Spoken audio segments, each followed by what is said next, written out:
Cooper, was this a good show? It was a really good show. Did you learn anything this show? I learned how to pronounce words. You did. This is our first show featuring the segment "Saying It with Cooper." This might turn into a real segment here before too long. We also answered some good questions. Jimmy rated a bike that was pretty nostalgic for him, and Logan shared his input as well. Yep. So go ahead and give her a listen. If you want to support Tech Talk Taco Tuesday, thank Yamaha, Moto, Scott Sports, Climb, DDC, Trail Tech, Seat Concepts, Fasst Company, and you can always shop through Amazon on our links on dirtbiketest.com. And don't forget the push-through button on Rocky Mountain MC, also on www.dirtbiketest.com. Now here's the show. So All live right. from my motorhome, which is Washington, this is the show where you get to talk about motorcycles and motorcycle-related products. that was said so clearly, Logan. What's wrong with this? Blah, blah, blah, blah.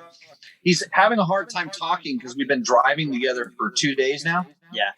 And he said like 7 words. So I'm sure his jaw is kind of shot. Yeah, locked up from all the talking. But in studio, back in front, Valley of the Dirt People, it's getting kind of hot in here. Yeah, it's a little toasty. It's a little toasty in here. We got to open up the windows. We have Matt Platoon, who's usually producing the show. So when something goes wrong, blame Matt because there's no one to do it now. You have to flip the little left arrow. And then other way. And then back from, where'd you go, Cooper? Oh, I was in Iowa for a week. Iowa.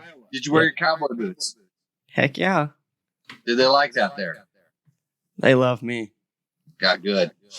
Yeah. Okay. So, little different format. I'm pretty sure everything's going to work, but this show wouldn't be possible with the help of our sponsors. And our sponsors are, this is where you talk. Oh, Yamaha. No. Yamaha, Takamoto, Fasst Company. Right. DDC, Climb, Scott Sports, Seat Concepts, Bulletproof Designs. New sponsor, Bulletproof Designs. Yeah. On board. Yeah. Coming on board this week. Awesome protection for your bike, especially radiator guards. And for the KTMs, they make a chain guard dealy bob. So I actually know how good they are because I have them on my KTM 300. And I've dumped it a few times, allegedly, and my radiators are still nice and straight. And actually, one time was not a pretty dump. It was like one of those ones that had a pointy rock, and it would have come right down on the side of the radiator, and the guard really did its job. So if you have a new bike and you want to keep your radiators in good shape, think about it this way. If you bend your radiator, you're not going to get a good set of guards on them because they're really formed to the radiator. And so if you don't get the radiator guards when the bike is new, you're going to bend your radiator. Then you have to buy a new radiator and radiator guards. So you don't have to buy another new radiator. So just do it right from the get-go. Sound good? Yes. Yep. So we are also taking calls. The phone number is 775-318-5515. But here's the deal. Due to our remote learning thing we have here, you basically have to call in and we'll get you right on. We'll get you right in quick.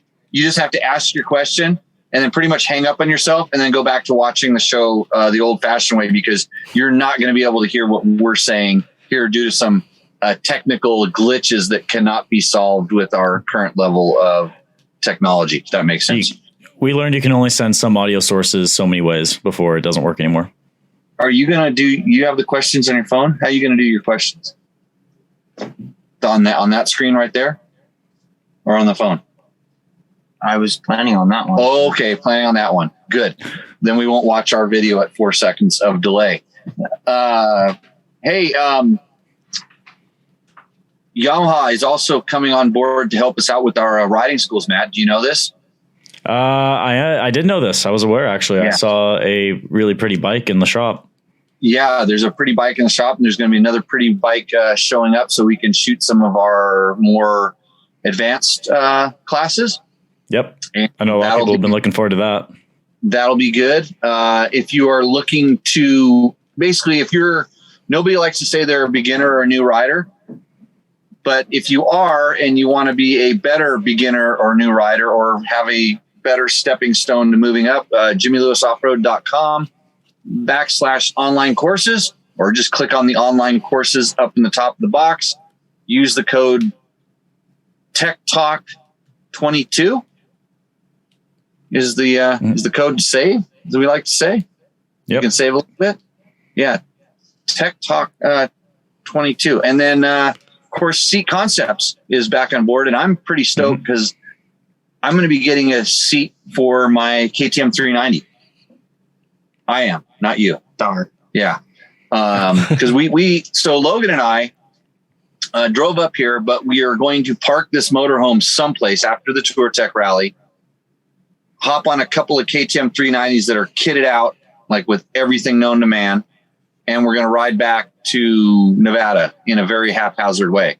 So, and I've got a Seat Concept seat, one of their brand new KTM 390 ones coming for that. Super stoked. And we have a discount code. Email me and I will get back to you with a discount code you can use to save, which is actually a pretty good discount code. Super top. It's a really good one. Yep. Yeah. Especially, and seats aren't cheap. So it helped. Every little bit helps out. These sponsors help us out. So we like talking about them. How many people are watching us? We are up to 27 right now, if Restream is updating correctly. People.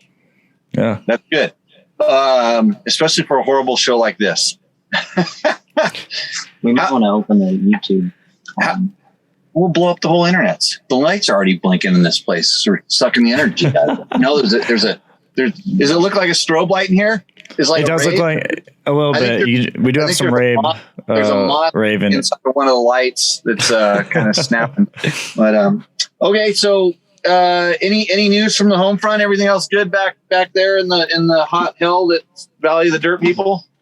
It was really hot, and actually I had to sit down for a little bit because I was helping Janie unload some special delivery for you. Oh, and yeah, but I had not taken my thyroid medicine for a couple of days because I left it in Pahrump when I was out here over the weekend, and I really started to feel it during that heat. So I had to lay down for a little bit. Oh, poor Matt. There's a pool out there you can jump in, but don't worry about it because I came prepared. So tonight on Tech Talk Taco Tuesday, everybody likes to know what tequila we're drinking. I am, at least. This is Jose Cuervo, which is generally junk, but this is Reserva de la Familia. This is the good stuff. Came out of the nice box, and I'm going to be having a little bit of this in my 2019 Tour Tech Rally thing. So, hey, if you're at the Tour Tech Rally, come and say hi.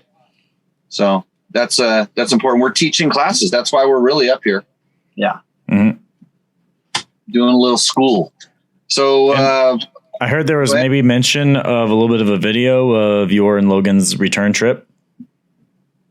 Oh, this is to be determined, but I'm sure after I start drinking, I'll make something up. Okay. We could be doing some vlogging, right, Logan?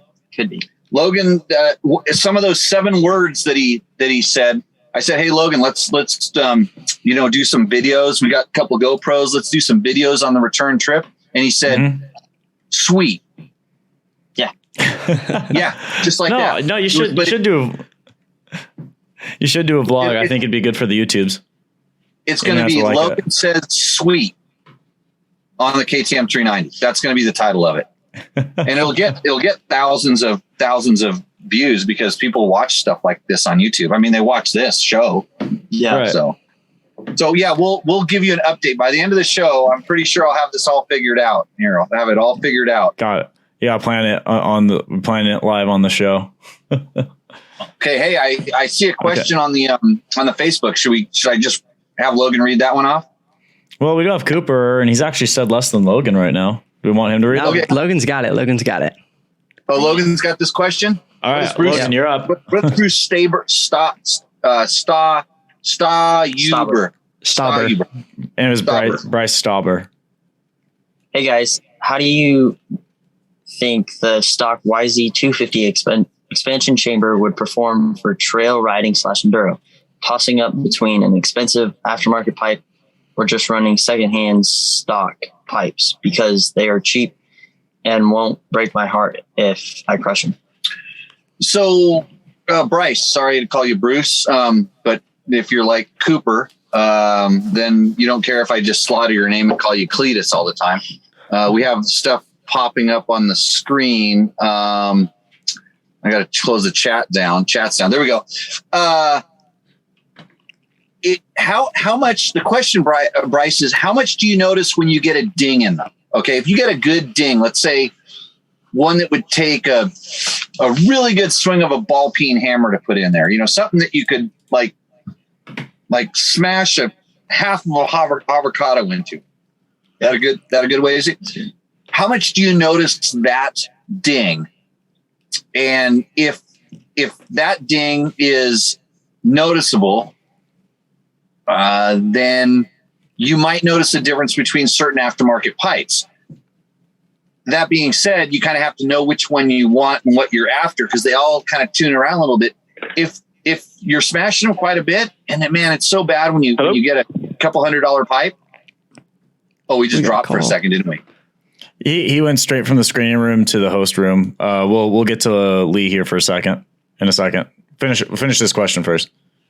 So if you notice that difference, then you will notice the difference of an aftermarket pipe. But if you're smashing them a lot, then it's really not the big deal. You know who makes a good, inexpensive aftermarket pipe is the Rocky Mountain MC ATV. By the way, click through on the link through Dirt Bike Test. We get a little chunk of that. They have the Lex pipe, and I know they're making them for the YZ250. I've got one on my KTM 300 right now. It's basically identical to stock is the way they're marketing it. I won't say it's identical. It's off a little bit. I'm picky, but it's good. It actually increased the bottom a little bit on the KTM, made it a little bit smoother, which I like. I liked it so much when I put my KTM, I just put a new top into the KTM. I actually went with slightly higher compression, which is strange for me. I usually don't go that direction. But anyways, so Bruce, hopefully, if you're smashing stock pipes and you can get them cheap, I would keep doing that. The pipe it's not huge anymore because none of the aftermarket, the stock motorcycles, they really shoot for, peak horsepower. And so the aftermarket, they want to make a little bit more horsepower, and to change that, you're going to lose horsepower, and nobody wants to say they do that, even though they make the bike more rideable. So that's what I think. You got a call, Matt? Yeah, we do have a call. So this is going to be from Lee. So Lee, go ahead and ask your question here. I understand you're calling about SAG for a novice rider. Absolutely. So I'm a fairly novice rider. Just bought a new bike after coming to your class. And I'm within 4 millimeters of having it maxed out. And I'm wondering how important that would be for a novice rider. So Matt, ask him one more time, how many the millimeters again? I want to do the math in my head. So Lee, you won't be able to hear Jimmy. How many millimeters did you say again? So the ideal is 110. And I'm between 114 and 115. Oh, yeah. So okay. That's close, and that's within tolerance. I mean, some riders like running it down 115, 120. So he's hanging up, and now we're going to answer his question, hopefully. He's still on the line, so if you want any follow-up questions, I can relay them. Okay. Well, he can, because if he's not going to hear me, I can answer his question now, and he can hang up, and that way he can listen to the answer. Okay, sounds good. So Lee, we'll go ahead and let you go and tune into the show to hear the answer. Okay. By the way, this is last question. If you could ask him, is there any beginner races for guys like me if I was to come down in the wintertime? Okay, Thank you. All right, sounds good. Thank you, Lee, for the call. We'll answer that one as well. Bye. Right. Bye. Okay, so let's do the SAG thing, and then remind me about the beginner thing, because I'll go off on a tangent, right? Yes. I got it written down right here. So here's the thing about SAG. I've run it as high as 90 and as low as 120, depending on the bike, depending on how I liked it to perform. And so if he's so the way to tell whether you have the right spring is you want about 30 to 35 millimeters. It depends on the bike. That 30 to let's say 30 to 40 millimeters of static sag. That's just the weight of the bike by itself. And then you should be getting like 110 with you on it, measuring it correctly. So that says that your spring's in the right range. If you're at 115 and then your spring's topped out, you definitely should go to a bigger spring. And by topped out, I mean there's no static sag with just the bike's weight by itself. If you've got that spring wound down so tight that it's just completely topped out, that's going to actually feel horrible. And if you like I said, you can't get any more. And it depends on the manual, which bikes tell you how to, how much you can compress the spring and different things like this. So that being said, the ultimate sag you get should be based more on feel. I mean, if you're happy with how the bike's working at 115 or 114, it might not be turning that good. But if you're happy with how it's turning and it's not completely topping out, you might be okay. But the way to tell is static sag versus the sag you're happy with the bike's performance at. And if you're happy with it and it's topped out, go to the bigger spring, go back to that sag, and you'll probably be a lot happier with the way that it works. It won't be so like kind of kicky at the end. It won't be trying to extend itself all the way up, when it's unweighted.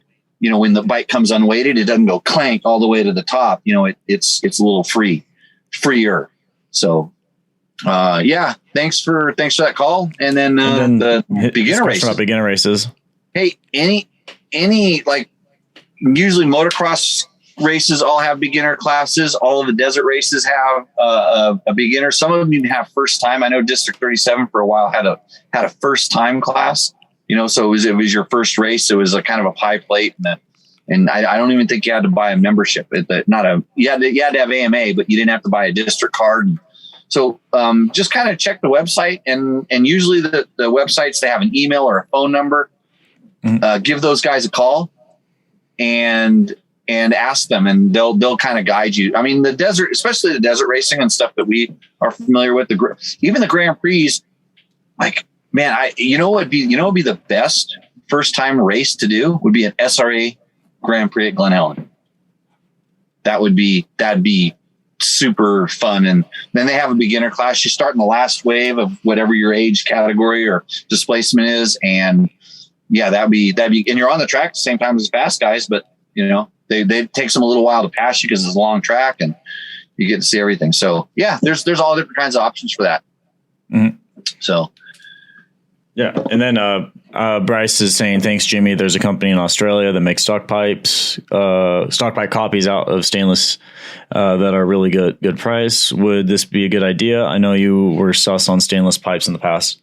So stainless steel pipes produce a little bit of a different feel. I mean, it's like an aftermarket pipe. And even if they're a stock copy, a guy that has good feel will notice a difference. So I always thought they made the bike a little bit more tingy, like kind of, I would call it a lean feeling sometimes. But sometimes the throttle response is a little sharper. When we tested, we tested a whole bunch of different pipes, just switching. We tried aluminum pipes.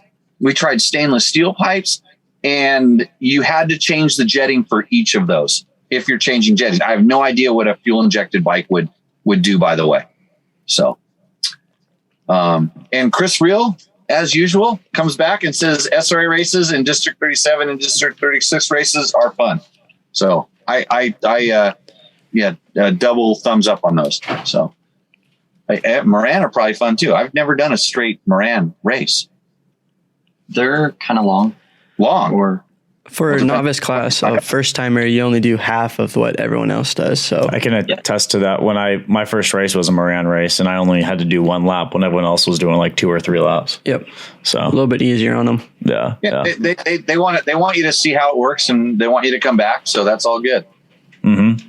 Okay, you want to? Do you have any other questions there, or you want to get to the question sheet? Let's go to the question sheet right now. Okay, Cooper, you're up. Oh God. Pedro is asking on a 21 KX450 XC hot battery sensor. Oh, I think that was the video. I'm still getting used to the new to me KX and in tight technical trail. I'll stall and have to refire up. If all isn't timed perfect 1, 2, 3 times and the starter button does nothing. Internet research says that the bike has a hot battery sensor that shuts the bike down for 2 minutes until the battery cools. Does this sound right? Should I replace the battery? Never had this issue with my Austrian bikes.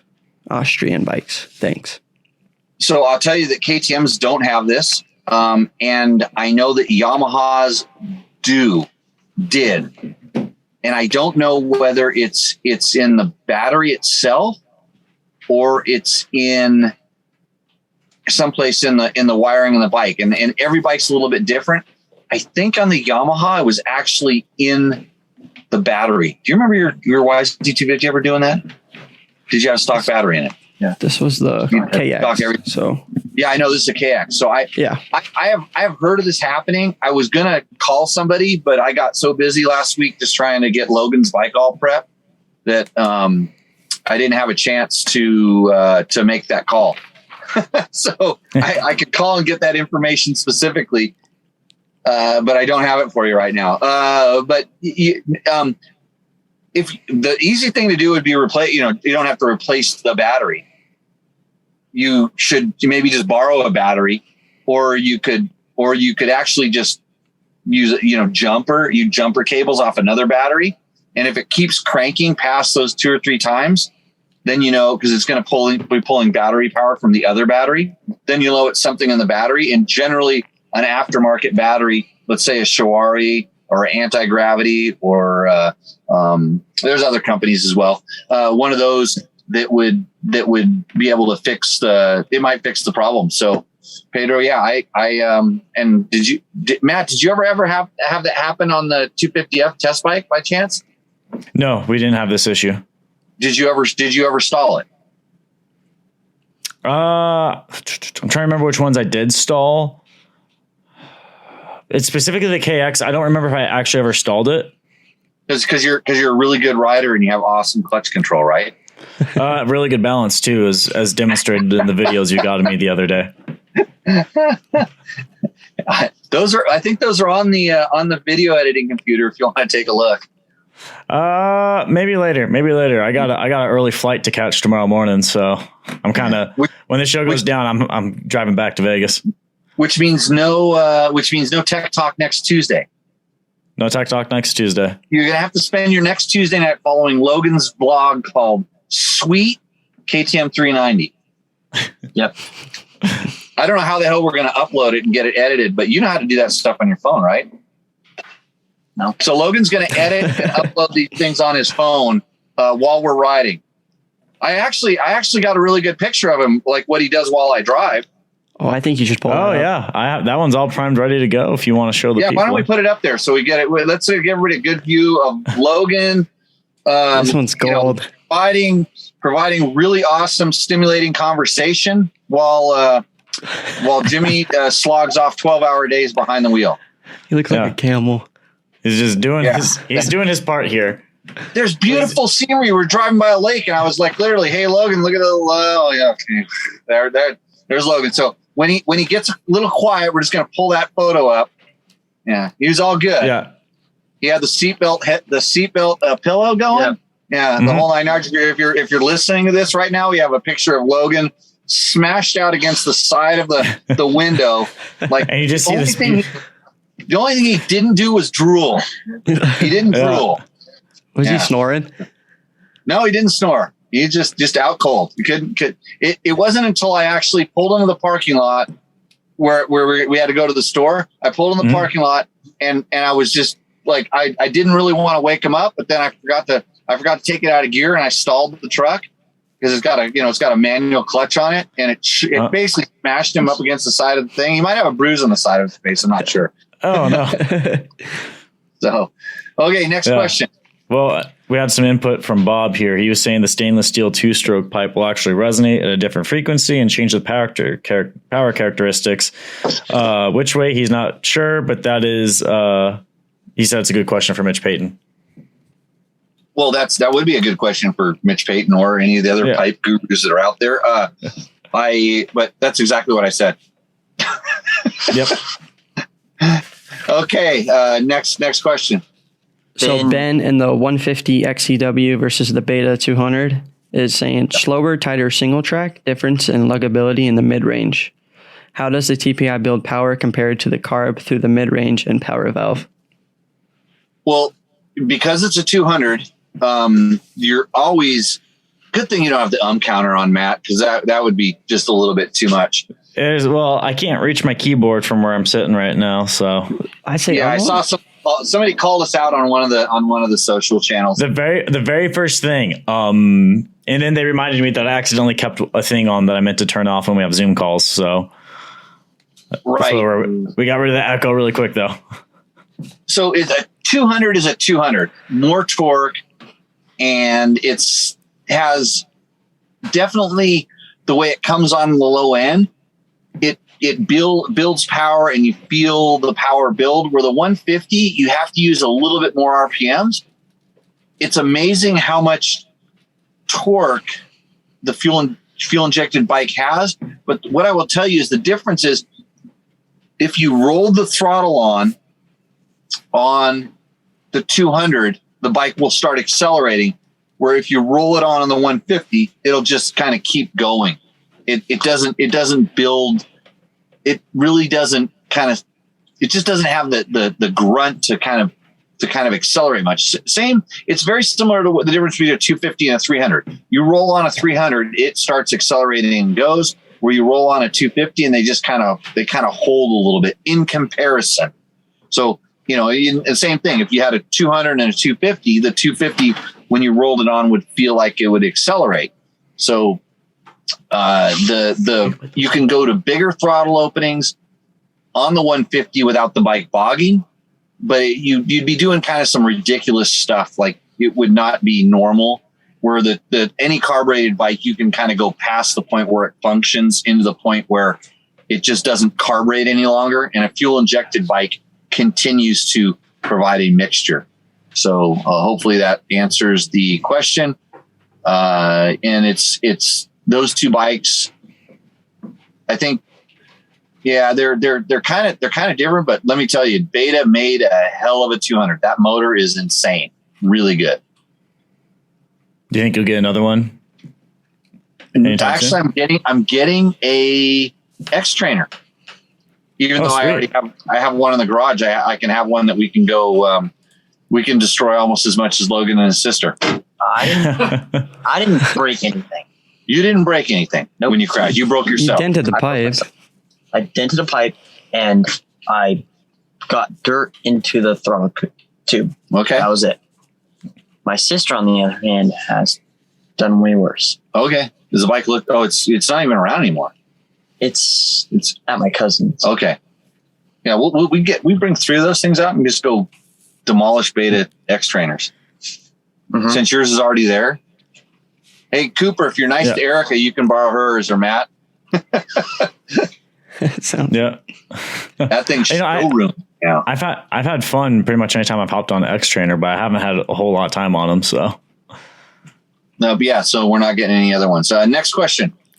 Next question is from Bill. He's asking, if clutch and throttle control are the key to good traction, then what is the key for good balance? You do it every morning when you get out of bed. You start there, and you probably use it until you go back to bed. So you possess the key for good balance in what you practice, which is walking, moving around, doing day-to-day activities, right? So the key is to get on your motorcycle and teach yourself how the balance works there through your feet, through your good balance sensors, which are on the bottoms of your feet, and then your whole body, the way your body reacts to what your feet are telling it, not what your ass tells you, not what your hands on the handlebars tell you. You use those things to work in conjunction with the information that your feet are giving you. Or if you're going to be a sit down rider, you can get some practice of balance sitting down, but you'll notice you don't have by the time you start feeling it going out of balance while you're sitting down, you don't have the tools to correct it very well. Where when you're standing up, you feel it sooner, you can correct it sooner. Or if you start losing it while you're sitting down, if you stand up, you'll have the ability to correct it a little bit more. So, and then the throttle, especially the throttle, can help amplify the correction. Come take a class, Bill. I got 2 days of this in me, locked and loaded. Getting ready to, go to the online courses. Hey, how's Maximus doing in there with the call-in studio? He seems to be doing pretty good. Yeah, I think he's just chilling in there. Chilling in there, dreaming about doing burnouts in a big diesel Ford truck. I heard. Yeah. Yeah, we heard he's a truck. We heard he's a truck dude. He's into trucks. He's probably got a split screen going, and he's watching some jackass talk about trucks and how to tune your Ford 250. Yeah. This motorcycle stuff might be out of his wheelhouse, but we can convert him. It's way more affordable than that diesel truck of his, right? Two wheels is just better for the soul. Logan, you go show him what that Cummins you got in your truck does. What? Who's done a meaner burnout? You or him? Him. Oh yeah. Why, you're afraid to break yours? Logan's got it. Logan's driving a diesel truck these days. Yeah, and I hear it every now and then. I have no idea how they're affording to drive it, because we dump 500 gallons in this thing, or $500 worth of fuel, 100 gallon, not even 100, 70, 80, 84 gallons, $500. Yeah, sounds about right. Okay. Next question. In the KTM 390 video, Raghu says, "No offense to the host, but last name. Your last name? Come on, I don't know. No. I really. Kamanini? I don't know. Yeah, that sounds good. That seems legit. Ragu. Ragu. Come on, Cooper. Keep going. Sound it out. All right. Well, there's another word I don't even know. It says, he's asking, no offense to the host, but Bahaja is India's best-selling two-wheeler company. They're very reliable, and I did not like him dropping shade on the Bahaja. Well, you got to say it right first, okay? Well, I say it wrong again.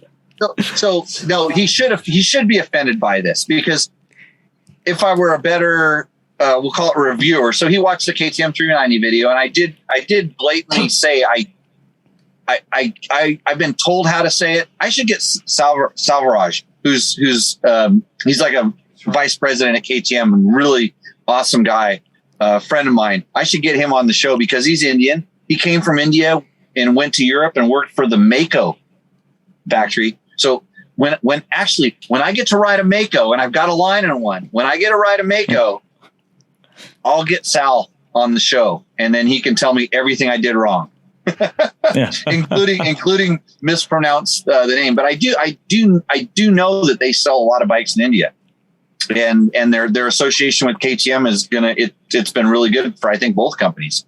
Actually, the KTM 390, there's certain things on that bike that are better than KTM. And it was funny because I said, where did that come from? And they're like, those guys invented that. It's just little things like the way the airbox, remember we pulled the air filter out? That's way better than most KTMs. Yeah. Adventure bikes, by the way, not the dirt bikes. They've kind of got the air filter figured out. They've been pioneering on air filter ease of use for a long time, and ease of use without the customer being able to screw it up. Mm-hmm. But on the adventure bikes, their air filters, frankly, suck. That's why I use Rottweiler stuff, by the way.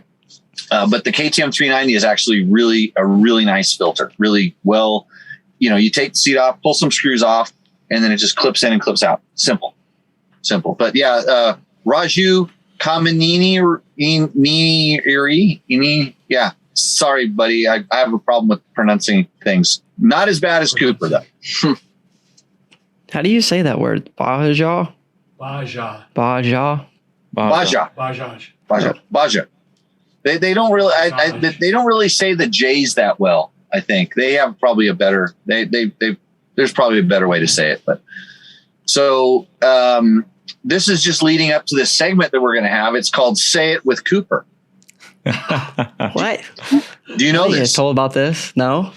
It's called it's going to be called "Say It with Cooper."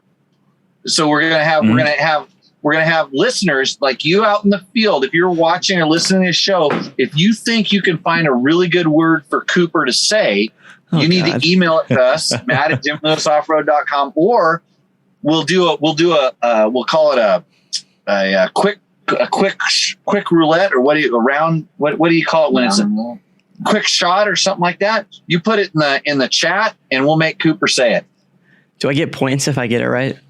Yeah. We'll go with point system. Ooh, Hey, all right. I'm down. There's no risk without reward. And if you get it wrong, buddy. Oh, God. Hey, We'll really do quick. push-ups. Actually, let me go in and see if I can type in a word in the chat. I want you to say it. We'll I test want this Cooper out to say right it. now. Yeah, Cooper, I'm going to type No something pressure, bud. in the chat right now. Can Matt help me? Can we discuss it and then? We can compare how we would pronounce it. Matt will know it for sure. But there's a word that's popping up in the chat. You got to say that. Oh, I practice this. Who's a berg? Who's a bird? Oh, let's go. Who's a bird? Okay, that's good. Did you see what he did? He practiced. Yes. I did. Logan and I were talking about some skills. Well, no, I was talking to Logan about some skills. I was saying, yeah. And he said, yeah, a few times. One of the 7 words he used on the trip up here. And we were talking about practicing. Mm-hmm. And that's a good thing to work on, is practicing things. That's how you improve. Yes. Yeah. Mm-hmm. Okay. Hey, good job, Cooper. That's good. I'll let you ride a for that. Desert Adventures has another one here. Oh, really? What's that? Yeah. We'll get that. Actually, this is one that I messed up myself, so I kind of want. Okay, so say it, Cooper. Akrapovic. Oh no. That's okay. That's the way an American would say it. Okay. How do you really say it? It's a Kropovich, isn't it? A Kropovic. A Kropovic. Yeah. That is not even. Yeah. What? And It's I not may, English. I may be saying it a little bit wrong as well. You know what kind of pipe your KTM 390 has? Aprakovich. A what? Aprakovich. Say it louder. Aprakovich. I thought it was a Prokovic. I thought we were You losing sound like you the said the itch. B word. Don't worry. You guys both butchered it. That's a fail. San Felipe Bob has a word for you. Don't worry, I'm gonna just put it on the. Wait, I got this. Isn't it? Is that a Cherubies? Yeah. Yeah, there we go. Yeah. Did you practice that? Or you listen to other people say it? Yeah, Bob's definitely not helping me, but Oh, wait. He's not helping you. No, but we've gone into the Cherubies in front of him before. I'm pretty sure. yeah, we rehearsed it. Remember Yeah. you were telling me about the shirt with the chair and the bees? That's what I thought of. That's Well, why as long they as made it's the the chair and the bee, as long as it's the chair and the bees, not the bird and the bees, I think we're good. Yeah. Awesome. Yeah. So you got the ding. That's good. So anyways, this is going to be an ongoing segment that we will work on and farm into something better. And of course, sponsorable, by the way. Potentially Fully brought to you by someone. Yeah. by someone. Yeah, brought to you tonight. It was brought to you by Promoto Bulletproof Billet. Design. No, not Bulletproof Designs. Bulletproof Designs. We'll work on that Promoto Billet thing as well. But yeah, Bulletproof Designs. Either way, if you're going to ding up your bike with bad pronunciation, then you should protect your bike with Bulletproof Designs. So, okay, we got a question up in the chat. Yeah, from Rusty. I think Logan should take it. It's been a while since he's read one. Yeah. Rusty Titmoose Schatz. That sounds like a fake name. Yeah. Titmoose Shats. You hope you don't hit a titmoose out here. Okay. Recently watched a DVT video about some maintenance on a 500. After you violated a rally route, first, thanks to the tip on Rock Oil Eco Foam, I immediately bought 2 bottles. You need to get sponsorship. Right. 2. You mentioned that your 500 has a stock ECU, but I noticed you had an aftermarket pipe on it. I want you to do this, but everyone seems to think you need to increase fuel/air ratio with exhaust modification. Please do more 500 videos, wisdom, parts, maintenance, etc. Thank you, Rocky Shats, Titmoose, whatever the name is. So thank you for, well, hey, how do you like the Rock Oil, by the way? The Eco Foam. I like it. Oh, so dude, secret weapon of air filtering. Okay. Yeah, they do need a sponsor. They're a small company. The guy that imports it over here in the US it's a small deal for him.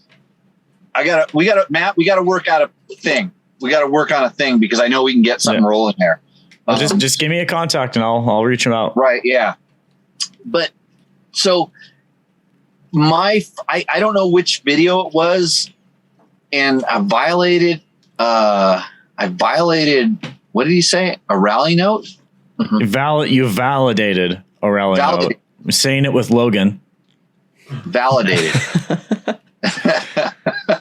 Violated. Yeah, I might have violated a rally note. After you on some maintenance, I think he's talking about your maintenance on my KTM 500, Matt, isn't he? I do believe, or he could be talking about the Nora prep video as well. Oh, okay. Okay. Yeah. I vaguely remember doing that video. You know why I do videos, by the way, is because I forget everything I say. And this way it's recorded in perpetuity. That way people can say, oh, you said this. And then they can show me the video. And I go, well, I guess you're right. Yeah. I'll just make it up otherwise. The 500 that was in that video has, a stock ECU and an FMF pipe on it, an FMF Q on it, or it's a power core with Q internals. It was something they special built for me because they didn't have parts, or I don't even know how it ended up, or it was early production or something weird like that. But it's basically a Q, even though it might say power core. And there's no problem putting a slip-on muffler on the back of if you're just doing the slip-on. I don't have the header on that because I found that if you put the Mega Bomb on there, you lose the O2 sensor and stuff starts going wrong. There's some workarounds for this, but I didn't want to mess with it. I just didn't want the heat in the back of the muffler. I didn't want that heat, building heat into the pipe because I knew I was going to be running it hard, going so fast like I do when I'm doing those rallies. Like when I'm running away from Ricky Brayback. Hey, Ricky, how's it going? Yeah, I just said that to you. And so I don't want to build up all that heat. So I just put a slip-on on it as opposed to running the stock one. And they're fine. You're not going to hurt anything that way. So I will try to do more 500 videos. And what else do I do on those bikes? I just ride them. I got one in the back. Yeah. I got Bob's old bike in the back. Glad we're not taking it home. Oh yeah. Yeah. I'll tell you, I found another Bob thing. Hey, can Bob hear us or not right now? He can hear you. He actually has headphones on right now. Oh, he's running the headphones. Yeah, he's running the headphones, but he does not have a microphone on right now. We should have got him the counter. That Bob could be you need to figure out a way to use that little box thing you have where you push buttons and it adds the counter, and we just send a little, maybe he needs a remote control where Bob just pushes the button, the counter button. Yeah. It's because he used to have the bell and he's not very good at that because he lost attention span. So Bob, the question for Bob is, would you just in a perfect world, would you actually, on a bike that you owned, use a slightly shorter bolt in a certain part of the bike to save weight if it grabbed enough threads according to an airplane mechanic, let's just say? Well, it's 2D. 2 times the diameter is the length, the grip length. I don't know if you heard that. I don't want the theory, the formula. I don't want any of that crap. All I want to know was, would you, if you could, use a bolt that was slightly shorter than the standard one to save weight? No. Okay. we'll get into this one later when I have more evidence. He said, "Oh no." Bikes in the back of the truck. It's totally safe if we go trail riding tomorrow. I'm taking the 500 with the big ass gas tank. Logan has a 350 with a stock tank, and we're gonna go rip some trails. Nice. So okay. Next question. It's from the Racing a Stock YZ450FX. Blake is asking, my YZ250F felt heavier than my KTM 450 XCF. Yamaha needs to cut some pounds. Whoa. Diet. Really? Matt, don't you got some input on this? So what does he say what year the bikes are? No. Nope. I'm going to assume it's a more modern KTM 450 if he's claiming it feels lighter than the 250. So did he read the question one more time? Did he go from the KTM to the Yamaha, or did he go from Yamaha to the KTM? Yamaha to This is okay. This is the racing. Yeah. Okay, I see the question here. Why felt heavier than my KTM 450? So if his YZ250F, and that's not even the WR or anything like that. That's okay. If it specifically says YZ. Yeah, if that's an older one, I can see that. Like if it's pre 2019, I could absolutely see that. And the KTMs do feel really light. What I will tell you is that I promise you that Blake puts a lot of weight into his handlebars. He steers through the handlebars, because the more we found this in testing all the time, the more you do weight perception through the handlebars, the heavier the Yamaha feels to a rider, because the steering is a little bit heavier. You can probably account this, like Matt, between the gas and the Yamaha, which one did you feel how light that gas steered? Yeah, it felt light, but it wasn't like a huge difference between it and the Yamaha. To me, it's just the center of gravity. The Yamaha just felt so much lower, so it felt different. But I wouldn't say it was necessarily a whole lot. The way it didn't feel a lot lighter once you were going. Huh. Yeah, I think and both companies have kind of gone closer towards center. I would say the Yamaha used to feel heavier and the KTMs used to feel lighter, and now they're coming a little bit closer. But I can see that. But I don't. Yeah, so Yamaha, I think I don't think they've cut any pounds. They've cut ounces, but I don't think they've cut a lot of pounds. But I promise you that the steering feel has come a little bit lighter, and the scale will not agree with you. But that's the interesting thing about riding bikes, and it also depends on how you have it set up. You can set up a bike to run heavy on the front or heavy in the rear, and you can change the weight feel of the bike quite a bit just by doing stuff like sliding your forks up and down, running more shock preload, running a lot less compression can make a bike feel heavier. There's all kinds of stuff you can do in settings that will really change that stuff. Do we have anybody on the Seat Concepts hot seat line that I'm hot seated for not? Not right now. No, we don't have any callers in studio. We don't have any callers in line. So if you want to ask Jimmy a question live on air, go ahead and give us a ring at 775-318-5515. We'll keep the line open up until commercial break. Hey, Rock Oil Eco Foam is available at Rottweiler Performance. Just found that out. So it's on their website. Neither of those two companies are our sponsors, but that just shows you that we will tell you the thing. And Rusty Titmouse his name is Logan. So is that you? No, you weren't texting underneath the like you were when we were driving the whole time. Who were you texting the whole time we were driving? My dad and my sister. Your dad and your sister. Family man. Yeah. Got it. Okay, next question. Hawaii Dirt Rider he says, nice. Wondering if you will do a ride on a Stark Varg ride. If they let us, for sure. If I get if I get a chance to ride one of those things, I'd ride it in a second. I have everybody says, "Oh, you're an electric bike hater and all this stuff." I'm not. I'm an early adapter of most things. I like weird shit. Look, I think Husabergs are great. I liked Husabergs when I very first rode a Husaberg because they didn't talk much. They brought a freaking motorcycle that broke rules and ripped. And I didn't just jump on the 4-stroke bandwagon when Yamaha brought out a YZ400. I'd been riding 4-strokes. Hell, I raced 4-strokes back when they weren't cool. I've been, and I've liked 2-strokes the whole time. I don't, electric, if electric can be as good or it has some advantages for anything, I'm there.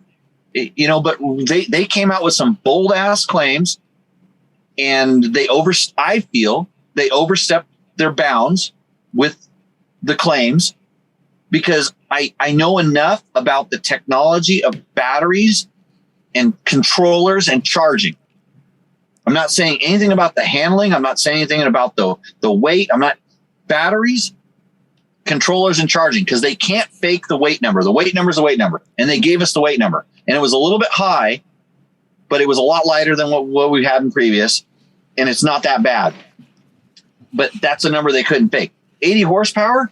Yeah, they can get 80 horsepower, but I promise you that you can't run that much power through a controller on a motorcycle-sized vehicle and have that much power for that long. And they started talking about 1 and 2 hour charging. I'm like, you're going to have wires the size of my arm going in, because the other thing would be really like the normal size wires. There's just a lot. There's a lot of claims there, and then the timeline they gave was ridiculous. Just knowing production schedules and knowing delivery issues, supply chain issues that are going on. It was just, they came out and they said, I've heard it before in the motorcycle industry. People come out and say, look at us, look at this, look at that.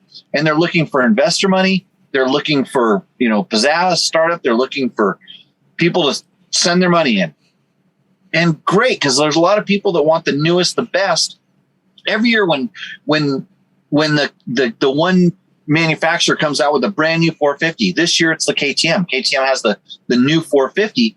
There's a lot of people that'll buy it regardless of how it does in Supercross. They just want the newest, latest, greatest thing. When Honda goes to a complete change of bike, there's guys buy it that they put their deposit down before it's ever been tested because they want the greatest thing. And this is where Stark went. And now it's been tested. And people were talking about it, like literally the journalists were trying to, I'll do this right here. Like, oh, there's a Stark bar. I rode this. Half of their lip was shown shut because they didn't have the answers. They couldn't get the answers. I want to know where, like Motocross Action went over there and rode it, I'm pretty sure. And they are one of the ones that, like us, tell you the way it really is. I mean, they have their own way of doing it. I haven't seen their impression of it. Is anybody? Is it out yet? I haven't seen it. Because I suspect that all of a sudden there's been some preemptive measures. It's like, and maybe they're softening a little bit where they don't want to say something bad about, something that I forget what happened during the Cannondale days when Dirt Rider went Bike of the Year, and then Motocross Action, like when they wrote it, just said, "What a turd." And and I wrote it at Cycle World. I said, "Hey, this thing has some good points and some bad points." That's where I come from. I'll take it at face value. So I will ride that thing the minute I get a chance. I'd love to go. I don't want to go fly over to Europe to ride 4-lap stints and not be able to see how it's charged or learn, give some technical insight about it. And I don't know if they're protecting secrets or doing stuff. And if they say 80 horsepower, I want to ride it in 80 horsepower mode, not because I need that, because that's freaking ridiculous. I would be fine with 60 horsepower, but they said 80 horsepower. I want to feel it. because I know that a rear tire can't handle that. And I want to see how that controller handles that and all this stuff. So anyways, is that a rant? Yeah, that was a rant. Hey, just tell Trevor to put Jimmy's feelings on electric motorcycles on the thing, and that'll get at least 10 views. It'll be awesome. Well, was that an electric motorcycle rant or more of a Stark Varg rant? It doesn't matter. It's the same thing. Right now, the best electric motorcycle could be the OSET. It could be the KTM E50, E5, or whatever version that is. And it could be one of those electric motion trials bikes, because I've heard good things about it, but I've not ridden them. So I can't tell you anything specific. Put me on it. I'll ride it. I'll tell you how it really works. And then that's the way it works. But it's not a rant. It's just the honest, what I really think from how many years of doing this. I don't know. So yeah, I don't care. I want to have fun on my dirt bike. I think everybody wants to have fun on their dirt bike. And, right. Yeah, hey, I run things on my bikes that, people like, let's just talk about recluse clutch. That's a real puller thing. I have them on most of my personal bikes. And some people will call me a pussy for running them. They'll say you're an old man for running them and whatever. I'm like, okay, I don't care. I run it because I like it. I can tell you what's good about it and what's bad about it. Regardless of why I use it. It's not just because I use it doesn't mean it's the best. And same thing with, flex bars. Fasst Company flex bars right here, by the way. My wrists are sore from years and years and years of beating the shit out of them. And if I want to ride day in and day out, I have Fasst Company flex handlebars on my bikes, on almost every single one that I own. On my KTM 390, I have flex bars, and you don't. Yeah. So that's the only reason I'm not going to ride your bike, even though you have a better pipe than me. So, hey, we're going to do a shootout. So. Oh, a shootout of 390s? Yeah. 390 shootout. I had to uncross thread bolts off of Logan's bike. Some other magazine had it. The tank bag that I got from another quote magazine had stuffing in it. You know how your chick, when she wants to look a little bit pumped up, she puts a little bit of, I pulled some of that foam out of the tank bag because they were pretending like they were adventure riders. We're not adventure riders. We just pretend. Mm-hmm. Okay.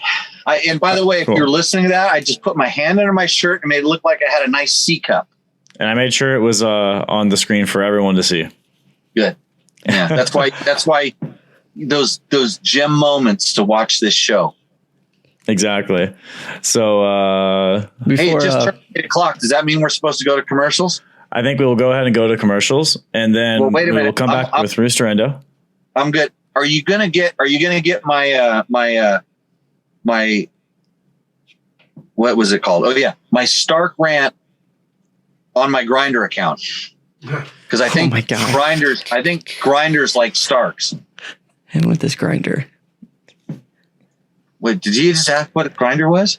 No, he said you and your Grinder. Like, wasn't it? He asked, "What is it like?" It's Tinder for old people, right?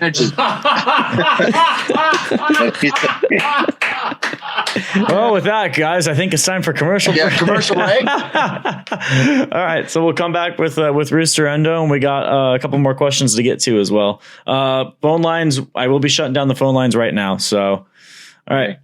See you guys in a little bit. Have you ever seen any one of my bikes? They all have flex handlebars on them. What are those, Jimmy? Well, Fasst Company, that's www.fastco.com, makes the flex handlebar, and it's essentially suspension built into your handlebars. They make bad forks good. They absorb impacts like you wouldn't believe, and they're really tough. And I've been running them for over 20 years, and I don't think I've ever bent a set. And if I have, I forgot about it. It was a long time ago. So these are American-made products, and until you run them, you won't realize how good they are. The reason this works is the flex handlebar is stiff laterally through the steering path, but allows it to be forgiving from the load path without sacrificing control or input. This means it basically dampens the forces that you don't want, and it doesn't affect the forces you do want. So it steers properly and takes the pain out of your wrists. So if you're looking for good feel in your handlebars, without suffering from catastrophic impacts or complaining that your forks are too harsh, the Flex handlebar is the solution. They make other products like the spoke torque wrench, impact pegs, really trick brake clevis and brake spring kits, and clicker adjusters. So if you're looking to get some of this stuff, check out www.fasstco.com. That's spelled FASSTCO.com. Remember, 2 S's in fast. What's up, Moto Buddies? Mike here from Taco Moto Co. What is the Taco Touch? It's the best service in the industry. Virtually 24/7 tech support via email or text, and it's like having a dirt bike doctor on call every day of the year, helping you fix your bike or recommend parts or setups for you. If you've ever received an order from us, you know that the Taco Touch extends to our fulfillment, and our orders come with the coolest stickers that you've ever had, buying parts from anybody before, and a handful of root beer barrel candies. All of our Taco Moto Co. branded components come with a no questions asked lifetime warranty, and we'll even extend out the warranty of other manufacturers, OEM, and aftermarket parts where we can, sometimes for life. We test and tune endlessly and exhaustively and obsessively. We're trying to destroy everything that we can before you get your hands on it, to look for weaknesses and to improve it, or to make recommendations to the manufacturer. And if it's something that doesn't meet grade, then we don't offer it on the store. Everything that we carry is something that we have personally used, tested, and ridden, and raced, and knows meets the high Taco Touch demanding standard. Go out and get some adventure. Since 2009, Seat Concepts has been dedicated to making the best aftermarket seats. More comfort, more grip, more riding. For 10 years, we've continued to raise the bar. Innovation and American craftsmanship make Seat Concepts the world-leading manufacturer of power sports seats.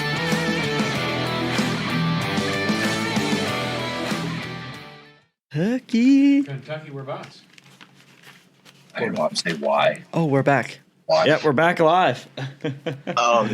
Hey, sorry, I got caught up talking, and then I didn't realize that we were back. But Matt's going to Kentucky, and and you know what? I think Matt, you know, you're going to go visit Kentucky. Mm-hmm. I think you should visit the Victory Zone. Oh yeah, with a Yamaha read, because you can go to YamahaMotorsports.com and Cooper. Look, don't read the first couple of lines. That tells you what it is. Start like down in the meat of it. Here, Logan, Right. why don't you try? Check this out. Wait, What? Silence? Silence? Wait, all right, I got this. professional podcast. Yeah, so we'd like to thank Yamaha for their big sponsor. And if you'd like to enter the Victory Zone, make sure you visit Yamaha.com today to explore what's new and improved for 2022. Wait, are you sure you got that website right? Read the Yamaha website. It's Motorsports. highlighted so you say it perfect. YamahaMotorsports.com.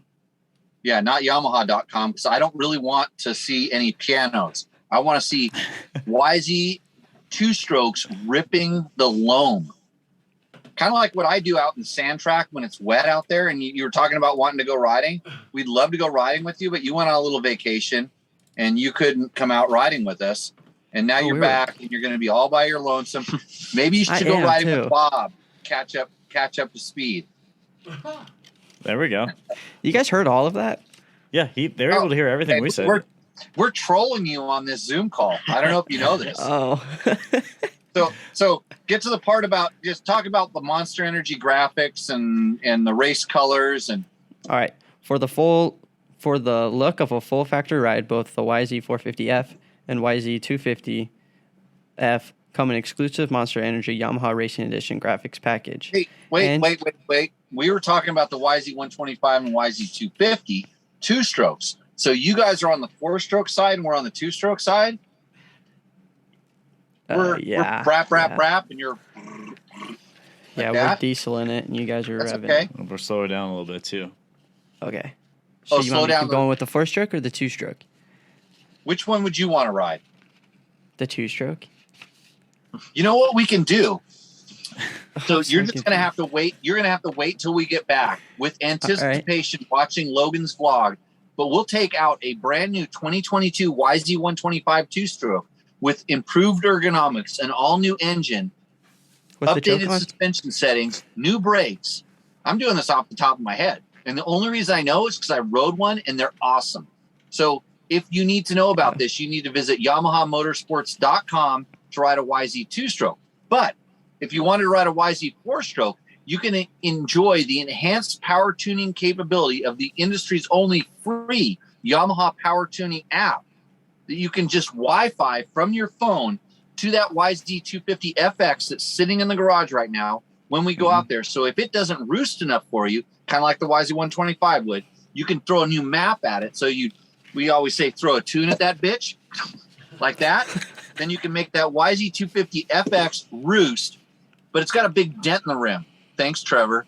And other than that, you can also get that bike, not that one, but the YZs you can get in Monster Energy Graphics editions. And where do you go to check that? YamahaMotorsports.com today. Right. To visit the what? Victory Zone. Good. Okay, that's how you do those reads. Oh. We made that halfway. Word for word. With all that back and forth, I don't know if that's how you would do a read, but Actually, Matt, what you should do right now is bump your head up against that board in the back, and maybe that YZ125 radiator shot will hit you in the head and knock some sense into you. Oh, yeah? You didn't talk about the suspension settings. They're awesome. What do you need to do? Actually, it took Logan to hole shots with the choke on. Yeah. And it was all because of the suspension settings. Yeah. There you go. Enter the victory zone. You can't help it. Enter the victory zone. Visit All right. YamahaMotorsports.com today. All right, let's get into Rooster Endo, brought to you by. Did I cut you off there? No, you can keep talking. You're almost in charge of this whole thing, by the way. Tacomoto, tacomoto.co. If you want to know where to get the cool stuff for your actually almost any bike, but mostly KTMs, Huskies, gases. They have a lot of stuff for Hondas. They have different ECUs, different power tuning stuff, but they have like trinkets too. So if you win this $100 gift certificate by submitting your bike to Rooster Endo and you send that to matt@jimmylewisoffroad.com, you send in a picture of your bike, tell us the year, make, and model so we know what we're talking about, and talk a little bit about the mods. And depending on Logan's mood, because Logan gets to decide exclusively tonight, because he's, with that drive up here and all the sleeping, I think his brain is still fresh. Logan will decide which one gets the $100. Ooh. Yeah, looks like he's well rested. So we can influence it though. We can influence it. Yeah. What does it look like? What does it look like when Logan's resting? By the way, just curious. I forgot. It's been a few hours. You need to see it again. Yeah. Well, does this picture Rooster Endo? That's the real question. Hold on, I need to transform it here because Bob, you gotta look at this. It wasn't really roosting. It was kind of more. It was very relaxed. Oh. Yeah, not necessarily a roost. My back was so stiff when I woke up after that. Oh, really? Yeah. Back was down. Yeah. It looks like you're. I wonder why. He looks like a There camel. we go. Like a ball. Thing, yeah. Well, the other time, one of the other times he fell asleep. Imagine if he just took a left-hand turn right now and just fell like towards the center console, and his neck was just out like that. I think that did worse for your neck than this. Probably you got some support here. That's not an endo, but one quick tap on the brakes and it'd be a windshield. Oh boy. Or my seatbelt. But he's got the seatbelt, so it'd be whiplash. Yeah. Right. Yeah. Okay, let's go to our first bike. All right. This first bike is from R. Cody.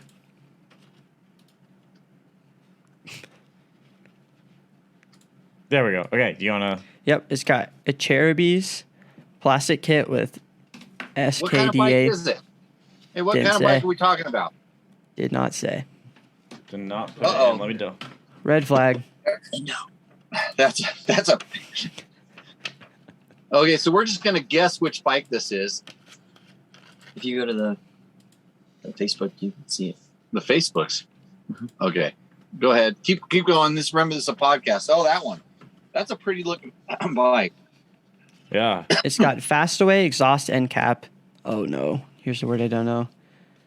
Athena. Oh, Athena. Get Hold ECU. on. Do you know anything about Greek mythology? Add it to the list. No. Yeah, add it. Yeah, Athena. Italian. Oh god. Athena, the goddess of astrology for the Greek mythology. The company's Italian. Yeah. All right, it's got Cherubies frame guards, a Cherubies skid plate, a Cherubies LED headlight, tubeless front and rear, Tusk handguards, precision racing steering stabilizer, and lots and bumps and scrapes. That is actually a pretty good looking graphics. The only one I've seen that I like better than that. What does the H stand for? Husky? Yeah, I'm gonna guess so. Because we don't know. It looks like a KTM to me, but this has battery power. Yeah. Our phone's gonna go dead. We're adjusting here as we Got speak. Hold on, don't worry. You're gonna do flips and cartwiels and. Don't worry, Awesome. we can't really see you anyway right now. Everyone's looking at this bike, which I think actually has one of the better graphics kit that we've seen been submitted. I like the wave. I like the color wave. Yeah. Yeah, no, it looks good, but we don't know what it is. No. The picture's actually nice. He did a good job with the layers and the mountains and the dust in the background and stuff. That's a good looking bike, a good looking picture. We just don't know what it is. It's like a mystery. Just don't know. The H though is a little misleading because you think It that could be a thing's charged? Honda. No, there's Yeah, it no could way be a it's Honda. There's Yeah. no way. Hey, it is Pride Month and It it has does an have H some on it. rainbows, so we're all good with yeah. that. Yeah. Yeah. What'd you just do? Okay, we're good. Logan's flicking my screen. Go ahead, next. All right, so this one endos? Yeah, we don't know what it is. Yeah. Failed. All right, this next one, you guys are gonna have to bear with me. It's one of the big lists. Oh. It's from Western Rogers. It's a 2006 CRF X. What? CRF 450X. Yeah, CRF 450X. Does it say that, or did you just make it up? No, it says that. 450. 06 CRF 450X. He omitted the 450 in the first time you read it. All right, so it's got hot cam stage 2, wrench rabbit rebuilt kit, cylinder works high compression piston, JD jetting, Recluse core EXP, Recluse clutch basket, all Tusk bling pieces, Tusk wheel / hubs, primary drive 13/51, Trailtech kickstand, Tusk brake pedal, hammer head shifter, Tusk EMEX T45 tire, 4mm Tusk tubes, Tusk oversized 207mm front brake rotor, Tusk rear braid, front and rear brake lines, Yoshimura, Add it to the list.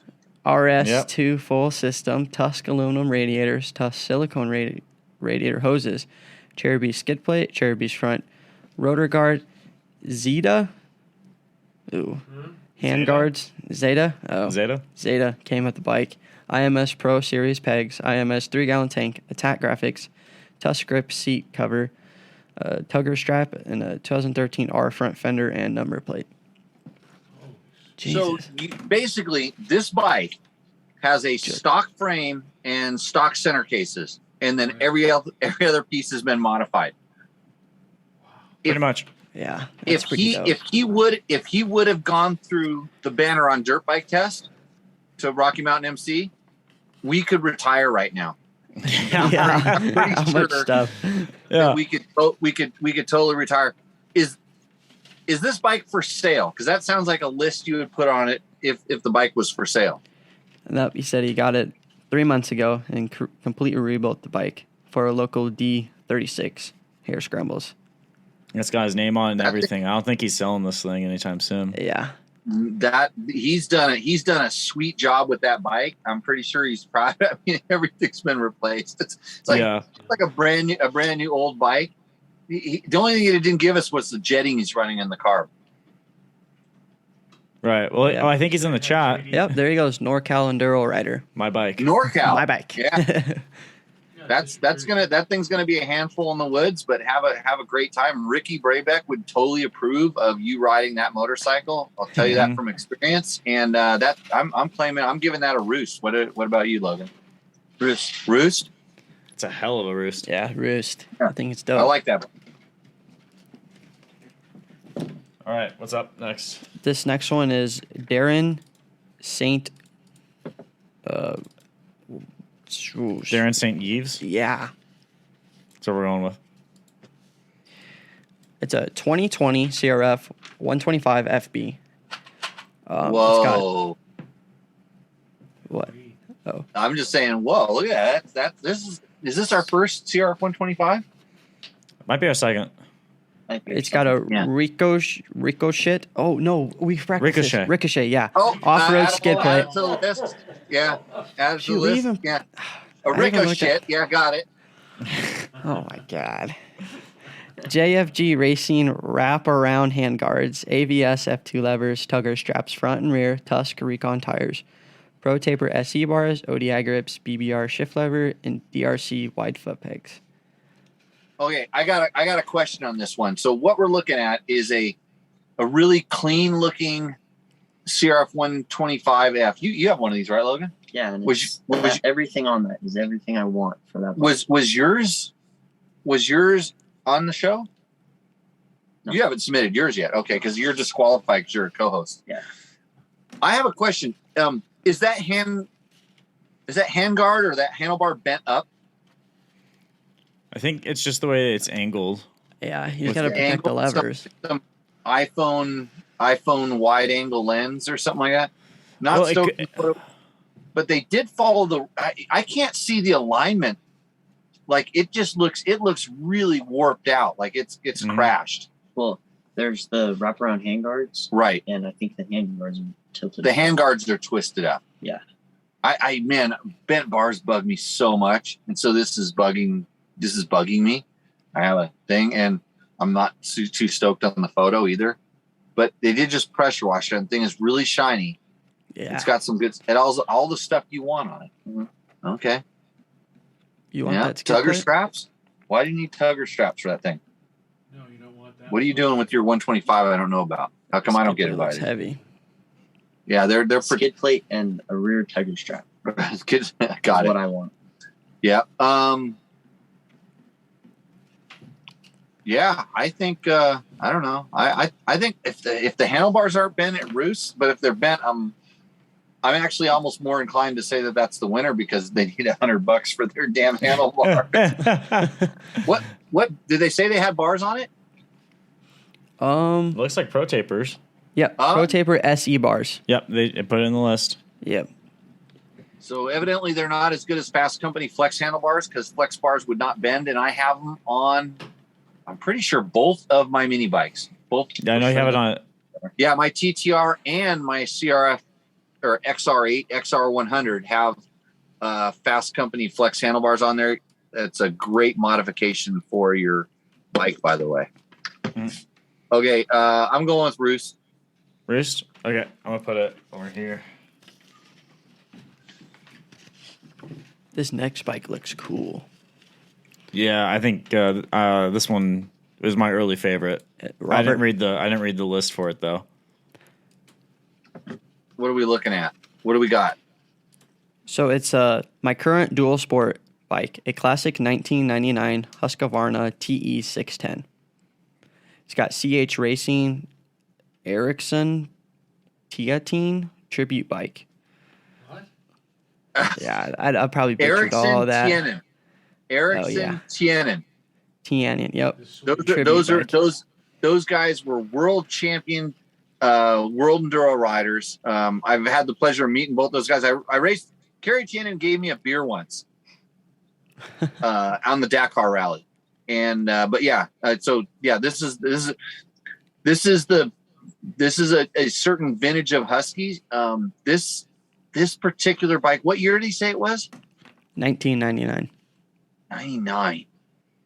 That I think that was one of the ones that I had that Dirt Bike Magazine let me borrow it, and I rode the shit out of it. And when I gave it back to to the magazine. They gave it back to George at Uptight Husky, who was doing all the preps on these things, by the way. Like, the magazines would take the Huskies, go out and do a photo shoot on these things and park them. Nobody would ride them. I rode the wheels off. I loved the thing. It was so bitching because I got to ride a big, heavy at the time, but light compared to an XR 600 4-stroke on these bitchin' GP tracks I had. And, oh yeah. And then George at Uptight was all pissed off because the bike was hammered. So, okay, keep going. It's got alloy foot pegs, 1998 TC 610 graphics, Michelin mousses, rally in the rear, balanced Michelin Enduro Med Fim tires, a Cherubies handguards, Trailtech Vapor instrument, Uptight skid plate, and rear master cylinder. Uptight. That's George Earl's Uptight Husqvarna. He's still a Husky. No, he's a beta dealer now. He's a beta dealer in Southern California, but keep going. Technosol seat, TC open hole airbox cover, custom TC 610 rear fender, taillight setup, CH Racing magnesium airflow ignition cover, most all else OEM. Varsity Husky except for FAQ racing stickers. Right. Okay, so who owns this bike? Robert Nantista. Robert Nantista. Robert Nantista. I was close. Yeah, not too bad. This bike strikes a chord with me because I've put a lot of hours on one of these bikes, and this is back when 4-strokes were not cool. That was Husky trying to make a 4-stroke that would compete with KX 500s and CR 500s at the time, and man, what a sweet ride, but you kids won't appreciate it. In fact, Bob wants to know if this is a Swedish Husky. You couldn't even start it. You couldn't even start it because the Kickstarter's on the wrong damn side. Yeah, it's on the left side. I was gonna say. Yep, yeah. the Kickstarter's on the wrong side, and you had to kick it, and you had to know what you're doing. You had to find top dead center, and then pull the decompression lever, kick it through a few times, let go of it, find top dead center again, and then give it one nice smooth kick. So you did not want to stall this motorcycle. Yeah. But it was heavy. They were fast. They put a lot of power. Almost Husaberg level power. Almost. Because it was the guys. This is right before the guys went out and made. No, let's see. 90. What year are you saying? 98. Yep. 1999. Yeah, no, there 99. were okay. So this was Husky out on their own trajectory, and the Husabergs were kind of just getting. Wait, 98, 99. When did I see? 89 was when the Husaberg I ever first saw Husaberg. So that's a pretty cool bike. And was this Swedish made or? That one. No, I think that one's still. Shoot, I don't know. Wait, when did they switch? It could be Italian. I don't know. It was a weird time. They were going in between. No, I want to say it's Italian. It's definitely Italian. Okay. And this one super roosts, right? It's just roosts. I think it roosts. I don't know. You guys can decide. Yeah. I think this thing looks pretty sick. Yeah, it does. Roost. What about you, Logan? What do you think? Roost. That was very authoritative. Roost. Nice. No. It can get a little closer. It can get a little closer to the Husaberg because they're kind of siblings. Got it.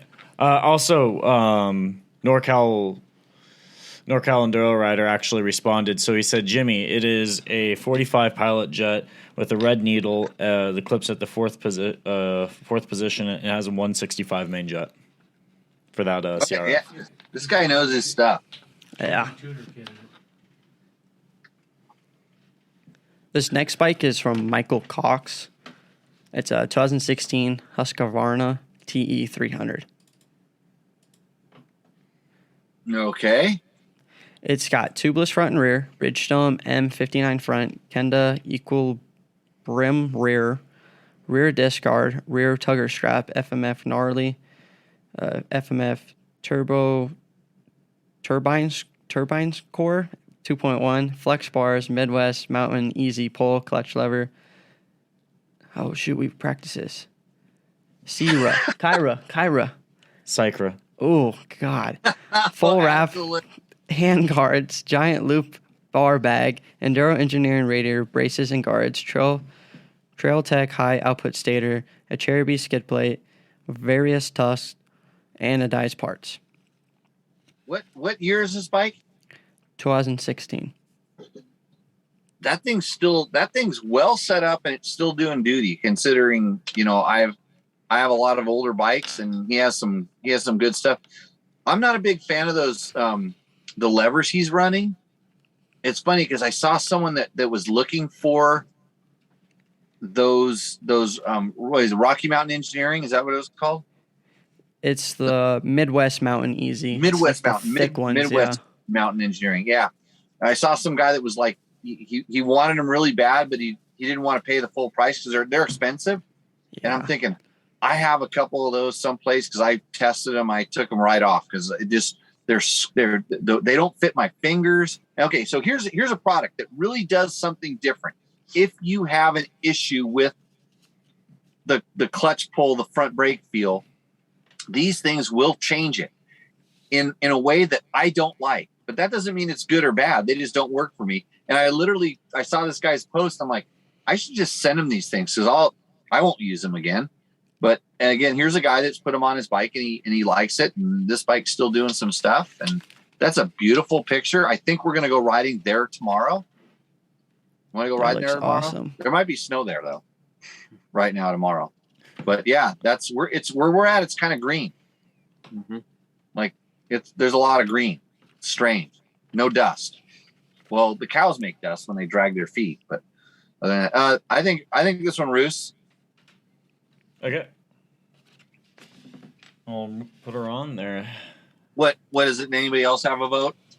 I think it's Rooston too. I like that bike, and I actually like the front fender from that era. I know a lot of people don't really like the way that front fender looks, but I've always liked it for some reason. You gave us your make and model. That's a head start. It's got flex bars too. Yeah, flex bars are good. You had some Trail Tech parts on there. Trail Tech they're going to come back on. I'm pretty confident we're going to get them. They're on. They're going to get back on. Where are we at? I have a meeting when I come back from my vacation. In negotiations, yeah. I'm going to see those guys this weekend. Nice. Cool. That'll be good. Okay, it's time to decide, Logan. So Logan's going to look at the pictures real quick. Mm-hmm. The old Husky. And figure out who... Bob, the old Husky. I think the old Husky. Oh, yeah. That was my old Husky. Mm-hmm. That was my favorite coming into the show. Really? Yeah. Yeah.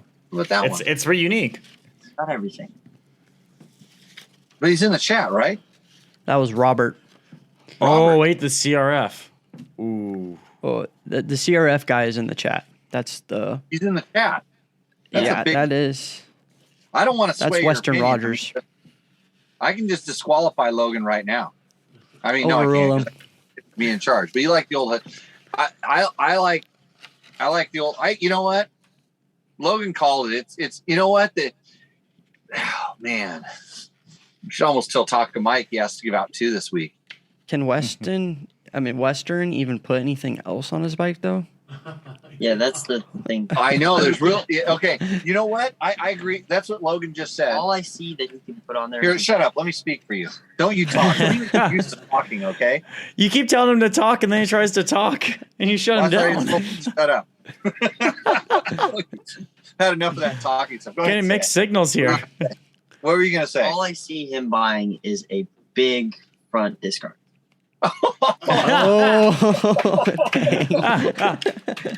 No, he's got the plastic one. That's fine. Just leave it alone. I don't really know what else he could. I don't know what he could buy. Okay, so it would have won. I mean, I like the guy's. I like the but- guy's enthusiasm. I like his work. I like everything about it. That thing is so close to winning. He could have bought one of those funnels that I like so much, Oh, yeah. and then have a little money left over, and then he Or could some put of the- oil in it because he or some of didn't the tell fun us what stickers. he didn't tell us what kind of oil he's using. And if you're an oil company, you should sponsor comment. this show before I sign this super exclusive deal with Rock Oil to promote their 2-stroke oil, strawberry scented, by the way. Yeah. Have you ever rode behind Ooh. my tailpipe? I have. Yeah, it's nice. And their eco foam. But anyways, okay, so he has everything. We should send him get his email, and I'll send him a dirt bike test t-shirt. All right. There you go. He sent. Yeah. What kind of oil? Yeah, get his thing, and then Robert wins with that bike. I know. I know. I see him on Facebook, and I know he has a lot of different bikes, and he's a super enthusiast, and that bike is. He's done that bike right. That bike lives on with a lot of cool stuff. Mm-hmm. And it's hard to start, and it vibrates like a motherfucker, and it weighs a ton, and it's overweight and underpowered compared to but other than that, it's a great bike. I would rip that thing for a lap or two. It remind me of exactly what it was, and I go, man, I need to get on a new bike. You have no idea how much fuel injection, good suspension, and stronger brakes have done for motorcycles, as well as these alloys that we have now. Plus, that thing has the Flexi Flyer frame that at the time worked really good with that motor combination. That whole thing works good, but if you rode that now, you would just call that bike a wallow wagon. Mm-hmm. I mean, it really, like, it flexes in a way that today we wouldn't stand for it. Because the frame on that bike is a big giant tube that goes down right down the center in the middle, and the swing arm is attached to the outside of the frame. Oh, so you know how most frames come on the outside, mm-hmm. and they connect to the, they make a box. Mm-hmm. This has a big center, and I know some other manufacturers, because this thing worked really good at the time. I know some other manufacturers that tried to copy that design, and I know some people that broke some body parts trying to test those bikes. Oh boy! Oh, me not included. No, I never got to ride the Franken bikes. So cool. Hey, Robert, thanks a lot for submitting your bike. Thanks for being a fan of the show, and it's awesome. That's cool. So you don't have to have a brand new bike. You just have to tell us the year, make, and model, and the mods. And you can say whatever you want about all of the mods and things like that. Mm-hmm. Cool.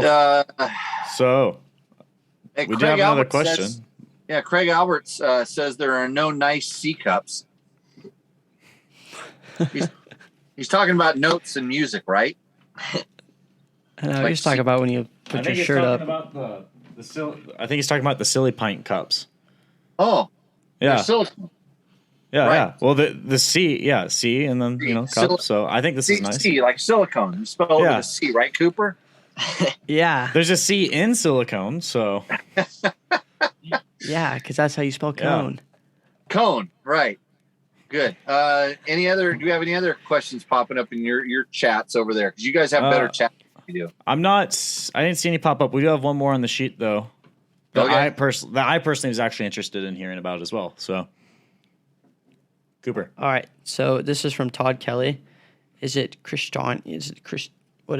Christini video from last week. Add it to the list. Say it with Cooper. God. It's going to be a new segment where we come up with motorcycle words that Cooper has to pronounce, and then we laugh. And we're not picking on him. We're just enjoying our time with Cooper. I was saying, enjoying what? Jimmy, was it actually the Stator? I've got the newer version, Delphi. Okay, so hold on. Yeah, we're gonna cut you off right there. So he saw the video that we posted where we were pushing the Christini back. And so that Christini is a Honda. It's not a Christini. So it's a Honda with a Christini kit on it. It's a CRF 280. San Felipe Bob knows this bike. He raced it at the Tecate Enduro. It was one of the very first conversions that Christini did, and he basically gave it to me to do some further testing with, and I've kept it, and I continue to use it. It was a CRF 250X. Over time, I've modified it, tested a lot of different things on it, but it's currently a 280, and it's been beat to hell. That bike gets used in and not in very like it's an all-wheel drive motorcycle. You don't take your four-wheel drive truck and go drive it in the easy places. You take it someplace gnarly. So this is what we do with the Christini. So that thing's got hot multiple times, overheated plenty of times, and so what happened? Well, I know what happened because I fixed it. The exciter, oh man, now I'm going to screw it all up.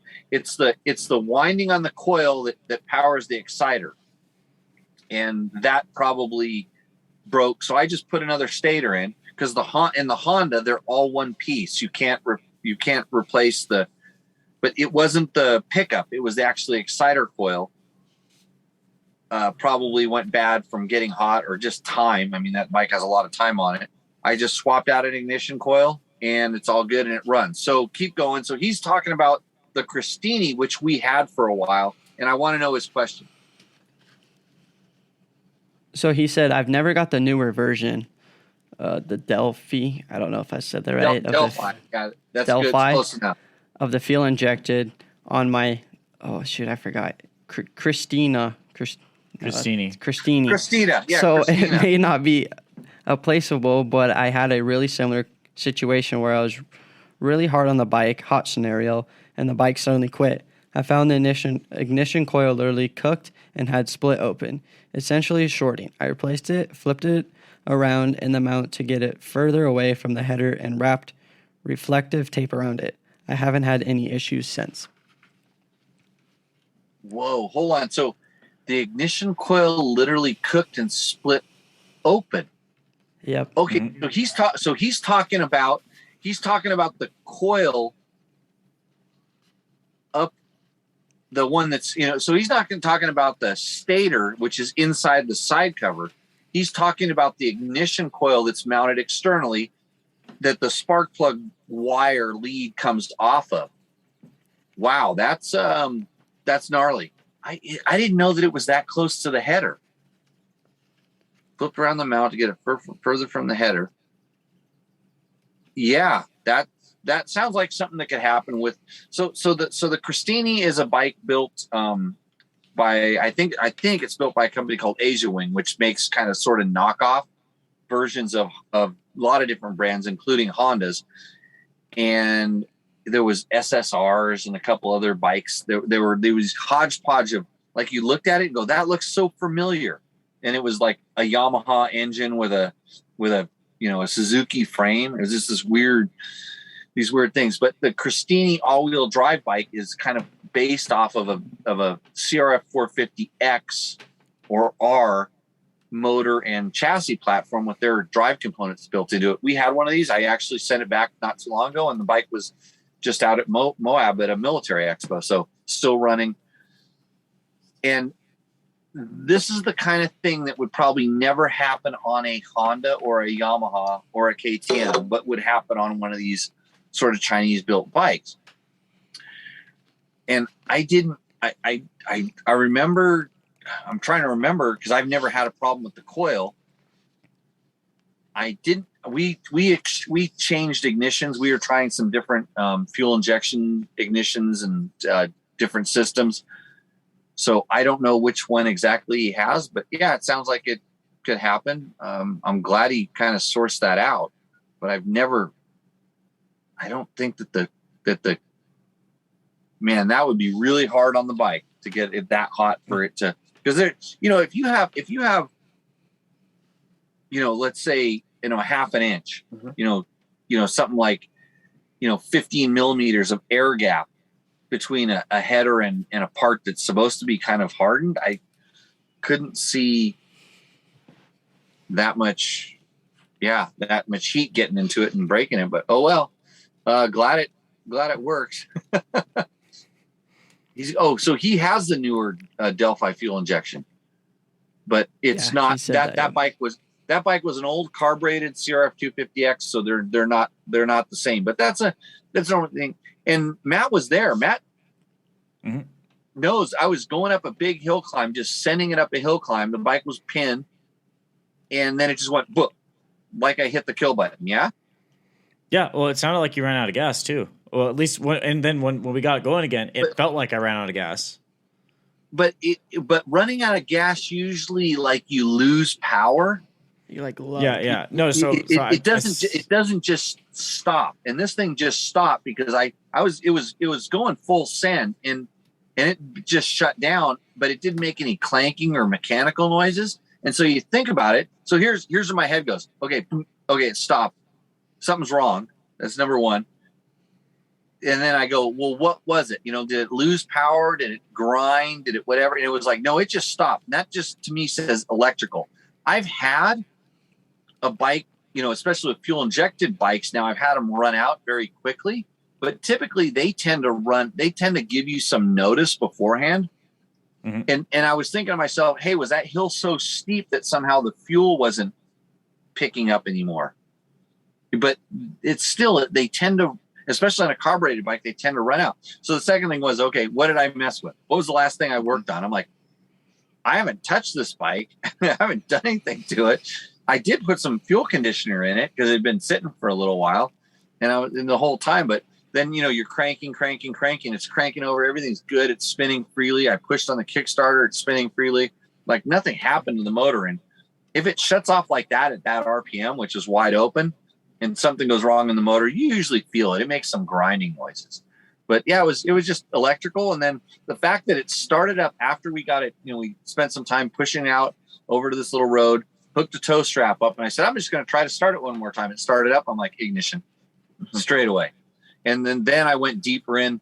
And the first thing I checked was kill button though, wasn't it? Yeah. You were playing with the kill button for quite some time, actually, trying to get that thing figured out. So so I just went straight to electrical. I did kill button. I wiggled all the wires around that I thought could be a problem, and it wasn't doing anything. Then we pushed it over. It cooled down a little bit and then started up, and I just went, oh, it's ignition. And then it was like, okay, let's ride it. And the minute it heated back up again, it went bad. And then I put the new ignition, it fired right back up, and it's all good. So yeah, Todd, that's what happened. Hopefully your Christini keeps working flawlessly. If you have any problems with a part and you can replace it with a Honda part, like the coil, like the stator, like things like this, I would suggest doing that. You could probably, actually, I'm pretty sure you could just drop a Honda motor in there. If you could get a Honda motor, those would be a little harder to get, but you probably just drop a Honda motor into it and then you'd be in really good shape. So that is all I have on that subject. Perfect.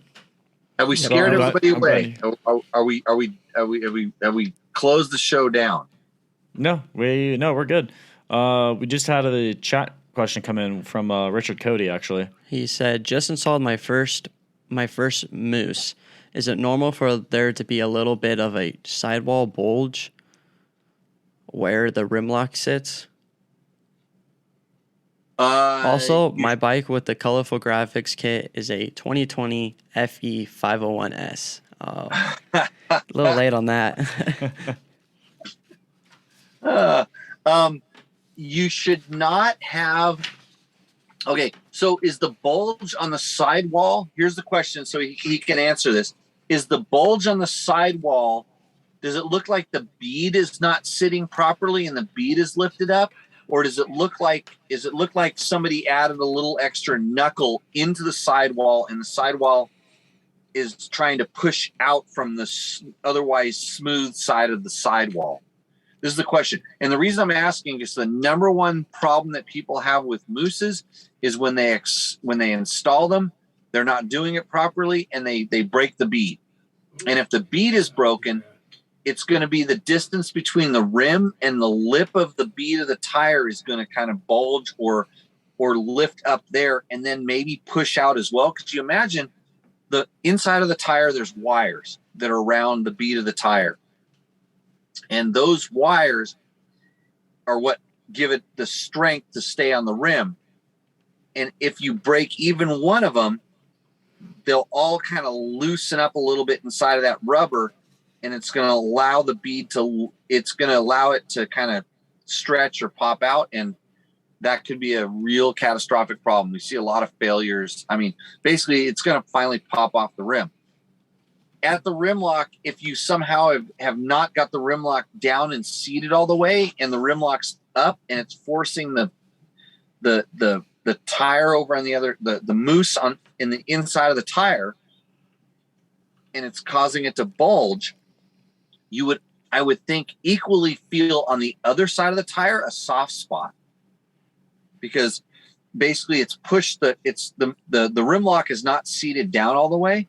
And usually you can tell this because if you loosen up the rim lock, instead of the mousse pushing it down onto the rim and all the threads extend, if you loosen it up, it'll creep back up into the rim, because that mousse will sort of suck the rim lock back up into the tire because it's underneath the rim lock where it's not supposed to be.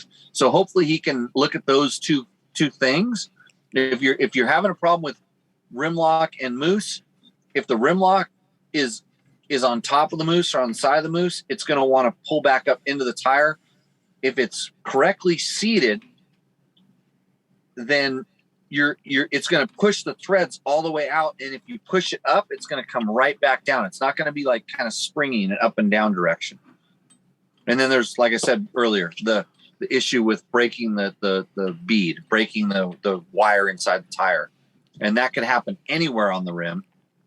But since it's the rim lock specifically, and it depends on, usually it's that last little lunge of trying to get the tire over when it's almost ready to go. That's when the bead, and it makes a loud pop usually, but I've seen guys that they don't hear it pop, and then they go and they're 30 miles into a ride and they wonder why they're looking at their mousse halfway out of their tire.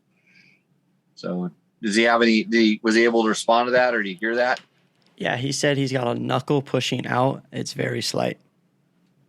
I guess he's going to have to go to the rim lock and see if the rim lock is not properly seated. And in reality, if it's not, you're looking at just getting that tire all the way off and making sure that mousse comes back up on top of the rim lock. When I do mine, I typically, I make very certain that when I get that mousse, because I put the mousse in the tire. Actually, there's a video on Dirt Bike Test where I do a couple of mousses front and a rear, and I kind of go through the steps. I show you exactly how I do it. So shouldn't be a lot of questions. We got another question on mousses and rim lock. Tony is asking, can I ditch my rear rim lock? Soft mousse rear, no rim lock, front soft mousse. Okay, so the front, it's really easy to ditch it because you're probably not going to be that hard on the brakes to get the tire to spin. On a hard one, it's a lot easier to say yes. On a softer one, it has more propensity to slip, but not really. On the rear, though, if I were running a soft mousse, I would run a rim lock just to keep it from slipping, and in case that you do hit something and knock that tire off the bead, that it doesn't continually, it has some integrity to not want to slip so much. Because I have seen people with really soft mousses knock the tire off of the bead, and then the rim will slip quite a bit and become problematic. Okay. Dima Yegoshin. Does Logan want to read this one? He's been... Yeah. I don't think looks you can bored. see this. He looks bored. I know. Do you guys have the YouTube one up? No, we can't see YouTube. Yeah. Yeah. Oh. Here. Hey, by the way, if you're watching the show or listening to this show and you do want to ask us a question, we're live every Tuesday night at 7 p.m. Most Tuesday nights. We're taking the Logan decided we're taking the next Tuesday off. He's going to vlog live on Sweet KTM 350 Talk. Right? Yep. 7 words. 7 words or less. 7 words or less. You can comment on the videos, even if you're watching the videos live. Go ahead and comment on them. We see those the next week and we pull them in there. Or you can email us, and it's really easy. It's my name at Dirt Bike Test. It's Matt at Jimmy Lewis Off Road. I need to get you a Dirt Bike Test email. I should cancel some of my other guys that don't do anything. Yeah, we should definitely get going on that because it's kind of weird. So it feels a little weird using that email for the Dirt Bike Test stuff. That's okay. 2 different jobs, bro. Yeah. They both pay horribly. Working on changing that right now. Working on changing that. Okay, what's the next question? Say that name again. Sounded sweet. All right. So this is here. No one's looked at my face all night. Dima Yigoshin. The golden tire fatty front on a front with nitro mousse is the most evident in my experience. Also a PETA to put on. It's a pain in the ass. I PETA. believe so. PETA is the People Against Ethical Animals or something like that. Well, it's spelled PETA almost like pita bread. Pita pie, Right. cup of pizza. Yeah, don't. The problem with the PETA group is they get all pissed off when we're talking about stuffing mooses inside of our tires. Because the moose, they're out here. We have moose around here, by the way. We're close to moose. But we're not going to run into them because they're scary as hell. Yeah, They're big. they're big. They're big. But the PETA people, they always get pissed because we're stuffing them into our tires. So just cool down on that. And it's really, yeah. So it's not a PETA. So he was saying he was claiming the golden fatty. Golden fatty front with a nitro mousse. Really popular tire with a lot of guys. I prefer the Kenda Parker DTs, which makes me an outlander. But yeah. Anything else? Okay. That's all the questions we have on the sheet. Yeah, that's it for the sheet questions, and that is it for. I'm not seeing any chat questions. Did we want to try and do another? Do you want to do a take 2 on Yamaha ad reads? Oh God. Yeah, go ahead, Cletus. Yeah. You got 4 the Cooper. strokes. All right, 4 strokes. Yeah, 4 strokes this time. All right. Can I read just like word to word, or do I have to do your way? You should do it interpretive. Your way. He doesn't All right. know what that is. Yeah, I don't know what that means. That's a hard word to spell too. Wait, you don't know what in? All right, I'm just gonna read it. Hey, you know what? The good Motocross thing is riders. I have a feeling that you'll practice this now. Yeah, I'm gonna memorize this. Yeah. Oh, Logan tried that. Saw how well that worked. He can't even memorize the sponsors. Oh, the KTM one. That was a long time ago. That was a long time Yeah. Okay, go ahead. Hit it. All right, for motocross riders driven to dominate, the Yamaha YZ line of 4-stroke bikes are built for victory. Visit YamahaMotorsports.com today to explore what's new and improved for 2022. The YZ 450F and YZ 250F bring the performance with powerful 4-stroke engines, reduced unsprung weight, and the new suspension settings. For the look of a full factory ride, both the YZ 450F and 250F come in an exclusive Monster Energy Yamaha Racing Edition graphics package. And you can take precision's tunability to the next level with the Yamaha exclusive and industry's only free power tune wrap. Visit YamahaMotorsports.com today. Find your Yamaha YZ and enter the victory zone. Da-na-na. Oh, I like the little no there at the end. Yeah.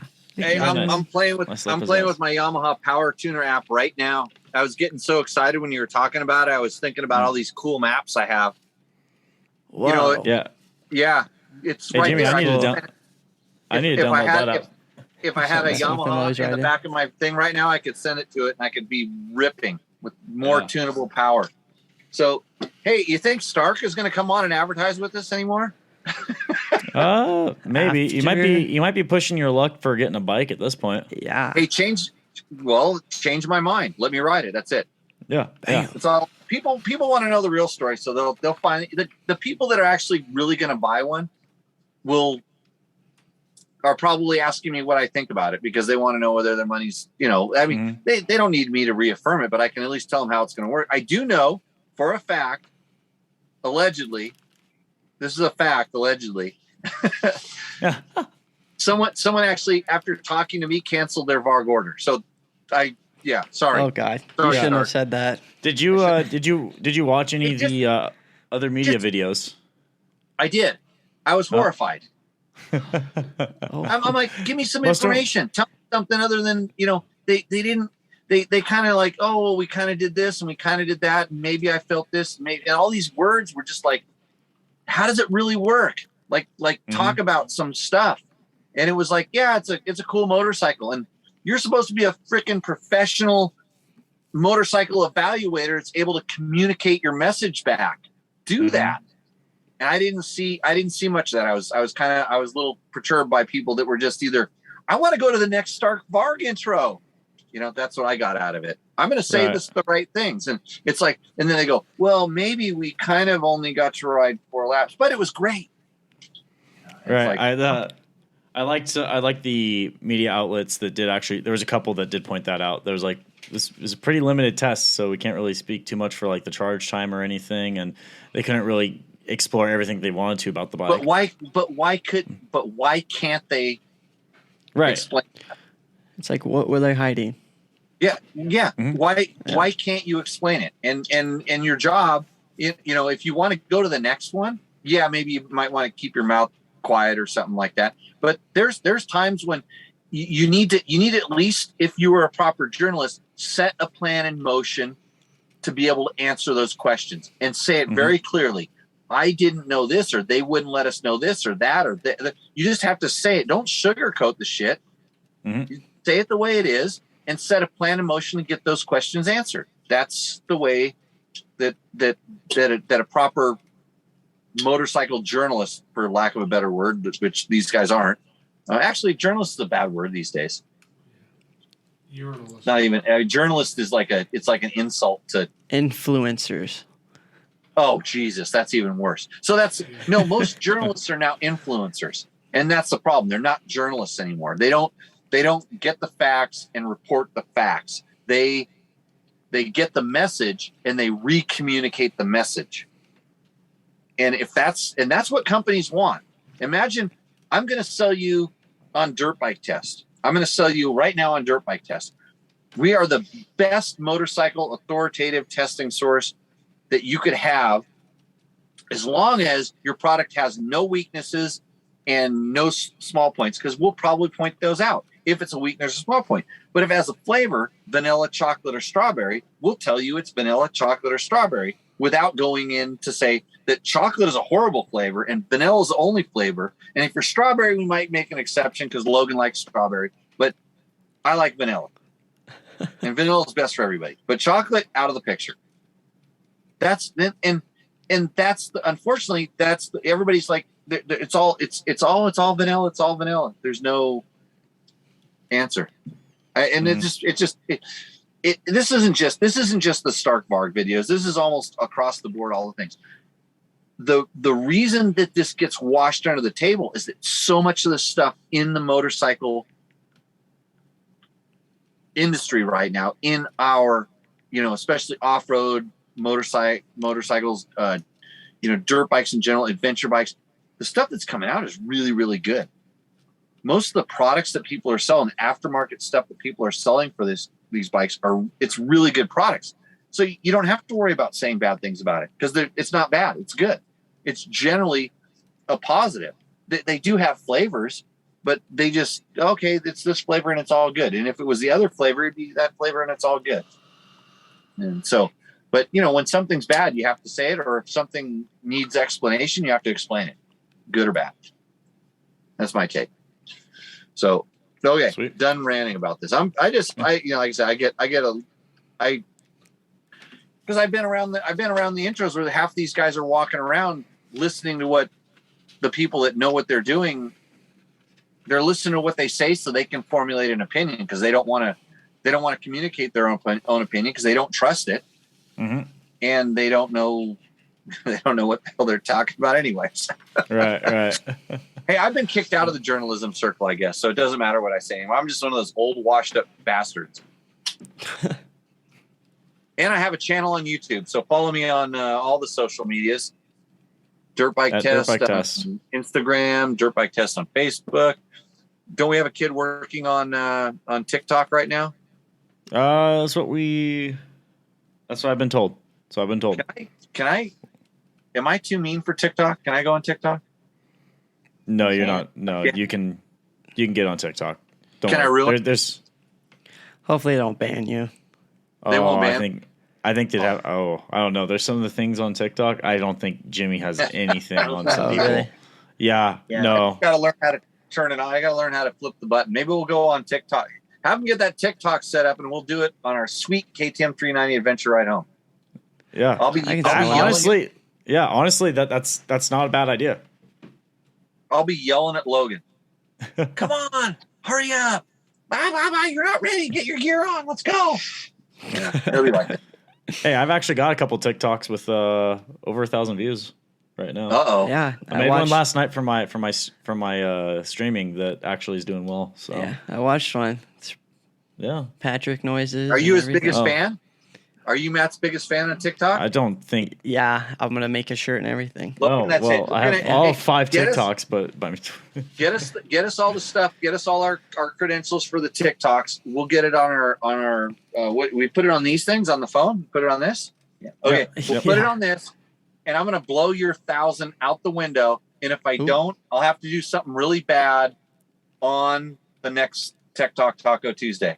we'll see, because I got a lot of material that I'm gonna be putting up on TikTok here on my vacation. Okay. I got a vacation project I'm working on. Well, I don't know. We don't know what it is, because I don't want to bet any money. Because I'll bet you straight up. I'll bet you $1 that I can do a better TikTok viewership video than you. We're starting. I'm starting at 0. You got a head start on me. I know how that works. But we'll kill you on the numbers, and it's going to cost you $1 and something very embarrassing, or the other way around. All right, that sounds good. Well, you're going to have to tune in I like this Tech Talk Taco Tuesday to see this. I will shake your hand on this one. Like I'm down. It's a virtual handshake on the internet right now. Yeah, definitely. And if it doesn't work, I'm going to blame it all on Logan. It sounds good to me. Okay, so with that, hey everybody, thanks for joining in. Thanks for watching the show. We super appreciate you guys. Share it, tell a friend if you learned anything tonight. I'm sorry.